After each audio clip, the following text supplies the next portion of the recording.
Gabriel Sahu Zubeen গাৰ্গৰ ৰহস্যজনক মৃত্যুৰ পাছত হত্যাৰ অভিযোগত অভিযুক্ত এই 7 গৰাকীৰ বিৰুদ্ধে যিমান কোটি টকাৰ মাননি দিলেও কোনো অধিবক্তাই ওকালতি নকৰাৰ সিদ্ধান্ত গ্ৰহণ কৰিছিল সদৌ অসম উকিল সন্থাই।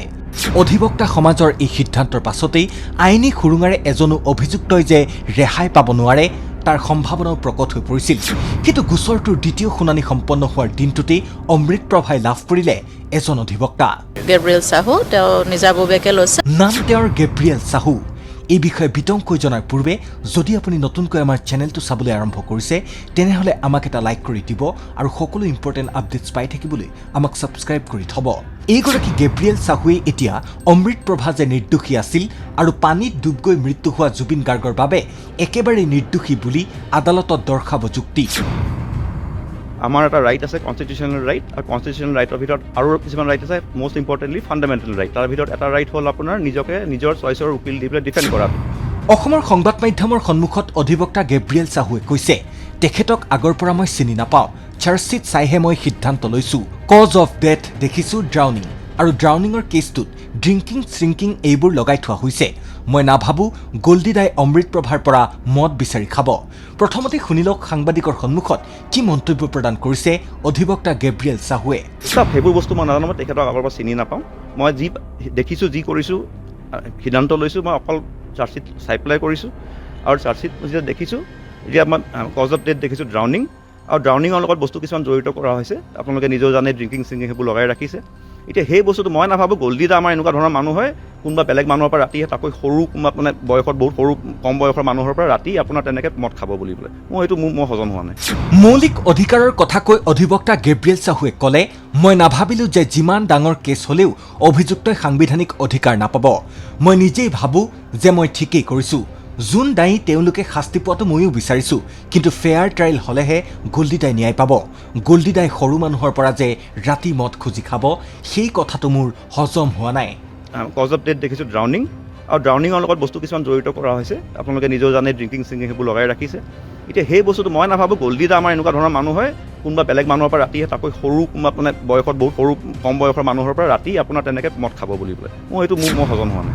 আটাইখিনি আপডেটছ ভালদৰে বুজি পাবলৈ জুবিন অনুৰাগী হিচাপে অনুগ্ৰহ কৰি ভিডিঅ'টো স্কিপ নকৰাকৈ শেষৰলৈকে চাব। বিধায়ক অখিল গগৈয়ে ৰাজহুৱা কৰা চাৰ্জশ্বীটত উল্লেখ থকা অনুসৰি অমৃতপ্ৰভা মহন্তৰ বিৰুদ্ধে কি অভিযোগৰ প্ৰমাণ আদালতত জমা দিছে SITয়ে। অধিবক্তা গেব্ৰিয়েল চাহুৱে আদালতত যুক্তি দৰ্শাবলগীয়া অভিযোগসমূহ হৈছে, অমৃতপ্ৰভা মহন্তই ঘটনাৰ পূৰ্বৰ 2টা ৰাতি জুবিন গাৰ্গৰ সৈতে একেটা কোঠাত থাকি অত্যাধিক মদ্যপান কৰিবলৈ দিয়া, জুবিন গাৰ্গৰ মেনেজাৰ নৰ্থ ইষ্ট ফেষ্টিভেলৰ আয়োজক অথবা গৰিমা গাৰ্গক অত্যাধিক সুৰাপান আৰু খাদ্য নোখোৱা, টোপনি নমৰাৰ কথা অৱগত নকৰা, অতিশয় ভাগৰুৱা আৰু সুৰাসক্ত অৱস্থাত থকা জুবিন গাৰ্গক লাইফ জেকেট নিপিন্ধাকৈ সাঁতুৰিবলৈ উৎসাহিত কৰা, জুবিন দা প্ৰায় ডুব যাবলৈ ধৰাৰ সময়ত ভিডিঅ' ৰেকৰ্ডিং কৰি থকা আৰু ইয়টখনৰ কেপ্টেইন ওচৰতে থকাৰ পাছতো কিবা ব্যৱস্থা ল'বলৈ অৱগত নকৰা, আৰু ঘটনাৰ পিছতহে ইয়টত থকা ছিংগাপুৰীয়া প্ৰৱাসী অসমীয়া আৰু পাৰ্টিৰ আয়োজকসকলক জুবিন গাৰ্গে খোৱা ঔষধসমূহৰ বিষয়ে জনোৱা। এই 5টা অভিযোগ খণ্ডন কৰি অমৃতপ্ৰভা মহন্ত যে জুবিন গাৰ্গৰ হত্যাত জড়িত নাই সেয়া প্ৰমাণ কৰাৰ চেষ্টা চলাব গেব্ৰিয়েল চাহুৱে। ইফালে বাকীসকল অভিযুক্তই বিচৰাৰ পাছতো নিজৰ পচন্দৰ অধিবক্তা নোপোৱাত অভিযুক্তৰ হৈ ওকালতি কৰিবলৈ আইন সেৱা প্ৰাধিকাৰীয়ে নিয়োগ কৰিছে অধিবক্তা ধ্ৰুৱজ্যোতি দাসক। এটা অসমীয়া ছেটেলাইট চেনেলত প্ৰকাশিত খবৰ অনুসৰি আদালতত জুবিন গাৰ্গৰ 2 দেহৰক্ষী পৰেশ বৈশ্য আৰু নন্দেশ্বৰ বৰায়ো জামিন আবেদন দাখিলৰ সম্ভাৱনা, কিয়নো 2 দেহৰক্ষীৰ বিৰুদ্ধে নাছিল জুবিন গাৰ্গৰ হত্যাৰ গোচৰ। এই 2 দেহৰক্ষীৰ বিৰুদ্ধে যি ধাৰা আৰোপ কৰিছিল সেই অনুসৰি 60 দিনতেই চাৰ্জশ্বীট দাখিল কৰিব লাগিছিল SITয়ে, কিন্তু 2 দেহৰক্ষীৰ চাৰ্জশ্বীট দাখিল কৰিলে আন 5 অভিযুক্তৰ সৈতে 84 দিনতহে দাখিল কৰিছিল SITয়ে।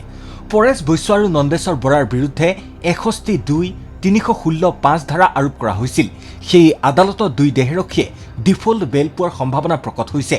অৱশ্যে ডিফল্ট বেল লাভ কৰিলেও আয় বৰ্হিভূত সম্পত্তিৰ গোচৰত পুনৰ 2 দেহৰক্ষীক গ্ৰেপ্তাৰ কৰিবলৈ সষ্টম হৈ আছে মুখ্যমন্ত্ৰী তদাৰকী কোষ। দ্বিতীয় শুনানিটো সুশৰীৰে আদালতলৈ অনা নহ'ল সিদ্ধাৰ্থ শৰ্মা, শ্যামকানু মহন্ত, সন্দীপন গাৰ্গ, শেখৰজ্যোতি গোস্বামী, অমৃতপ্ৰভা মহন্ত আৰু জুবিন গাৰ্গৰ 2 PSOক আটাইকে হাজিৰ কৰোৱা হয় ভাৰ্চুৱেল মাধ্যমেৰে। পৰৱৰ্তী শুনানিৰ দিন 3 জানুৱাৰী।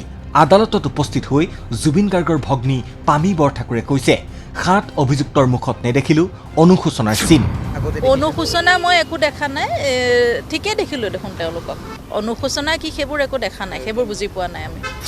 এতিয়া সকলোৱে জানিবলৈ উৎসুক হৈ আছে যে অমৃতপ্ৰভাৰ হৈ পচন্দৰ অধিবক্তাই আদালতত যদি যুক্তি দৰ্শায় মুকলি আকাশৰ তললৈ অহাৰ পথ প্ৰশস্ত হৈ পৰিব পাৰে নেকি অমৃতপ্ৰভা মহন্তৰ। অৱশ্যে সেয়া জানিবলৈ আমি অপেক্ষা কৰিব লাগিব উপযুক্ত সময়লৈ। সময়ে সময়ে জুবিন গাৰ্গৰ গোচৰ সম্পৰ্কীয় সকলো বাতৰি পাই থাকিবলৈ আমাক ছাবস্ক্ৰাইব কৰি থব। জুবিন দাৰ ন্যায়ৰ বাবে ভিডিঅ'টোত এটা লাইক কৰি দিব। আকৌ লগ পাম এটা নতুন আপডেটছৰ সৈতে।